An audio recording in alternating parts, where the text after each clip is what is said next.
Republički hidrometeorološki zavod je objavio prognozu za narednih mesec dana, najavljeno je i kada se očekuje prvi sneg u gradovima širom Srbije kao i na planinama. Sudeći po mesečnoj prognozi, temperatura će biti u stalnom padu, prvi sneg u Beogradu kao i u Novom Sadu i Kragujevcu očekuje se 19. novembra. Na jugu Srbije u Nišu prvi sneg se očekuje nešto kasnije, 24. novembra. Prognozira se da će prvi sneg na Zlatiboru pasti 12. novembra, na Kopaoniku sneg se očekuje već 6. novembra. U Srbiji će danas posle maglovitog jutra biti umereno oblačno vreme, ponegde sa sunčanim intervalima, saopštio Republički hidrometeorološki zavod. Malo i umereno oblačno u četvrtak, tokom dana sa periodima sunčanog vremena. Vetar slab i umeren, severni i severoistočni, poslepodne u skretanju na jugoistočni. Najniža temperatura od 5 do 11 stepeni, a najviše dnevno od 17 do 21 stepen.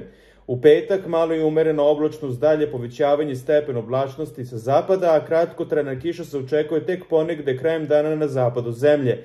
Vetar slab i umeren, južni i jugoistočni u Košavskom području jak, koji će na jugu Banata dostizati udare olujne jačine. Najniža temperatura od 5 do 12 stepeni, najviše dnevna do 23 stepena. U subotu umereno do potpuno oblačno i malo svežije, na zapadu i jugu ponegde s kratkotrajnom kišom.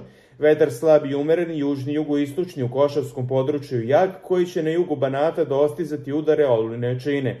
Najniža temperatura od 8 do 13 stepeni, najviše dnevna do 21 stepen.